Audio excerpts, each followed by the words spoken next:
नमस्कार, मैं हूं निकिता और आप देख रहे हैं सत्यहिंदी.com। चलिए एक नजर डालते हैं अब तक की सुर्खियों पर। भारतीय अंतरिक्ष अनुसंधान संगठन यानी इसरो ने सोमवार रात को स्पेडेक्स मिशन को PSLV C60 polar satellite launch vehicle के जरिए सफलतापूर्वक लॉन्च कर दिया है। इसरो ने सोमवार रात को लॉन्च से जुड़ी तस्वीरें साझा करते हुए यह जानकारी दी। इसरो के चेयरमैन S सोमनाथ ने कहा कि सतीश धवन स्पेस सेंटर से यह 99वां लॉन्च है और इस लॉन्च के जरिए PSLV C60 ने स्पेडेक्स सैटेलाइट को सफलतापूर्वक 475 किलोमीटर वृत्ताकार कक्षा में स्थापित किया है। उन्होंने कहा कि इस मिशन का लॉन्च फेज सफल रहा और अब हमें मिशन के ऑर्बिट फेज से गुजरना है, जो कि डॉकिंग फेज है। इसमें स्पेडेक्स घूमेगा और अंत में डॉक पर वापस आएगा। हम इसके लिए इंतजार कर रहे हैं। जानकारी के मुताबिक आपको बता दें कि स्पेडेक्स का अर्थ है स्पेस डॉकिंग एक्सपेरिमेंट। इस स्पेडेक्स मिशन का मकसद अंतरिक्ष यानों को डॉक और अनडॉक करने के लिए आवश्यक तकनीक को विकसित करना और प्रदर्शित करना है। कांग्रेस ने सोमवार को महाराष्ट्र के मंत्री नितेश राणे को अयोग्य ठहराने की मांग की, क्योंकि उन्होंने केरल को मिनी पाकिस्तान करार दिया था और दावा किया था कि सभी आतंकवादी गांधी परिवार को वोट देते हैं। उन्होंने वायनाड लोकसभा सीट से कांग्रेस नेताओं राहुल गांधी और प्रियंका गांधी वाड्रा की चुनावी जीत का जिक्र किया था। वहीं अब राणे के बयान की कड़ी निंदा करते हुए ऑल इंडिया कांग्रेस कमेटी के महासचिव KC वेणुगोपाल ने मांग की कि प्रधानमंत्री मोदी महाराष्ट्र के मंत्री द्वारा की गई विवादास्पद टिप्पणी पर जवाब दें। इसके साथ ही वेणुगोपाल ने महाराष्ट्र के मंत्री को उनकी विभाजनकारी टिप्पणी के साथ पद की शपथ का उल्लंघन करने के लिए अयोग्य ठहराने की मांग की। दिल्ली की मुख्यमंत्री आतिशी ने सोमवार को उपराज्यपाल VK सक्सेना पर पलटवार किया। दरअसल उपराज्यपाल ने आम आदमी पार्टी प्रमुख अरविंद केजरीवाल द्वारा आतिशी को अस्थायी मुख्यमंत्री करार दिए जाने पर चिंता व्यक्त की थी। अब इसी पर पलटवार करते हुए आतिशी ने कहा कि उपराज्यपाल का कार्यालय भाजपा के प्रॉक्सी के तौर पर काम कर रहा है। इसके साथ ही आतिशी ने यह भी कहा कि केजरीवाल दिल्ली के सबसे बड़े नेता हैं।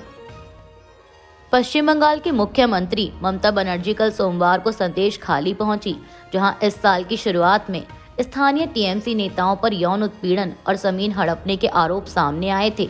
इन आरोपों के बाद पहली बार संदेश खाली दौरे पर पहुंची ममता बनर्जी ने भाजपा पर इलाके में फर्जी खबरें फैलाने के लिए बहुत सारा पैसा खर्च करने का आरोप लगाया। उन्होंने कहा कि मुझे पता है कि यहाँ फर्जी खबरें फैलाने के लिए बहुत सारा पैसा खर्च किया गया है, लेकिन मैं इसके बारे में ज़्यादा कुछ नहीं कहूँगी। झूठ ज़्यादा दिन नहीं टिकता, सच हमेशा सामने आता है। इसके साथ ही मुख्यमंत्री ने ये भी कहा कि यहाँ पूरे लोगों को पनाह ना दें। कांग्रेस ने सोमवार को आम आदमी पार्टी प्रमुख अरविंद केजरीवाल पर उनकी पुजारी ग्रंथि सम्मान योजना को लेकर हमला बोला और दावा किया कि वह अपनी कलंकित छवि को चमकाने का एक हताश प्रयास कर रहे हैं। आपको बता दें कि अरविंद केजरीवाल ने सोमवार को घोषणा की कि अगर आम आदमी पार्टी फिर से चुनाव जीतती है तो वह मंदिरों के पुजारियों और गुरुद्वारे के ग्रंथियों को 18,000 रुपए का मासिक भत्ता देने के लिए पुजारी ग्रंथि सम्मान योजना शुरू करेगी। वहीं अब इस पर निशाना साधते हुए कांग्रेस के दिल्ली प्रमुख देवेंद्र यादव ने कहा कि केजरीवाल आगामी विधानसभा चुनावों को ध्यान में रखते हुए मतदाताओं को प्रभावित करने के लिए विभिन्न मुफ्त सुविधाओं की घोषणा करके अपनी कलंकित छवि को चमकाने और खोई हुई जमीन हासिल करने के लिए हताश प्रयास कर रहे हैं और उनका यह नवीनतम वादा भी उनके खोखले वादों में से एक है। किसान नेता जगजीत सिंह डल्लेवाल को अस्पताल में भर्ती कराने के लिए सुप्रीम कोर्ट की समय सीमा नजदीक आने के साथ ही पंजाब सरकार ने सोमवार को उन्हें चिकित्सा सहायता लेने के लिए मनाने के प्रयास तेज कर दिए हैं, लेकिन डल्लेवाल ने फिर से मना कर दिया। पिछले कुछ दिनों में पूर्व अतिरिक्त DGP जसकरण सिंह के नेतृत्व में राज्य सरकार की टीम ने डल्लेवाल को चिकित्सा सहायता लेने के लिए मनाने के कई प्रयास किए, लेकिन उन्होंने इनकार कर दिया। आपको बता दें कि डल्लेवाल की अनिश्चितकालीन भूख हड़ताल आज मंगलवार को 36वें दिन में प्रवेश कर गई। साथ ही बता दें कि सुप्रीम कोर्ट ने हाल ही में पंजाब सरकार को डल्लेवाल को अस्पताल में भर्ती कराने के लिए 31 दिसंबर तक का समय दिया था। साथ ही राज्य सरकार को जरूरत पड़ने पर केंद्र से सहायता लेने की छूट दी थी। कांग्रेस की उत्तर प्रदेश इकाई के अध्यक्ष अजय राय ने सोमवार को मुख्यमंत्री योगी आदित्यनाथ को पत्र लिखकर नशीले पदार्थों की खुली बिक्री की ओर उनका ध्यान आकर्षित किया और सख्त कार्रवाई की मांग की ताकि आने वाली पीढ़ियों को नशे की लत से बचाया जा सके। राय ने कहा कि पिछले कुछ सालों में राज्य के शहरी और दूर दराज के ग्रामीण इलाकों में नशीली दवाओं और अन्य नशीले पदार्थों की खुली बिक्री और इस्तेमाल की घटनाएं देखी गई हैं। इसे किसी भी सभ्य समाज के लिए बेहद शर्मनाक बताते हुए उन्होंने आगे कहा कि ऐसी घटनाएं प्रशासनिक विफलता की ओर इशारा करती हैं। राज्य का युवा और गरीब तबका इसका सबसे बड़ा शिकार बन रहा है। कर्नाटक के मुख्यमंत्री सिद्धरमैया ने सोमवार को हिंसक गतिविधियों में शामिल नक्सलियों, माओवादियों से आत्मसमर्पण करने और लोकतांत्रिक मुख्य धारा में शामिल होने की अपील की। उन्होंने कहा कि सरकार ने पहले ही आत्मसमर्पण नीति तैयार कर ली है, जिसे सरल बनाया जाएगा और प्रभावी ढंग से लागू किया जाएगा।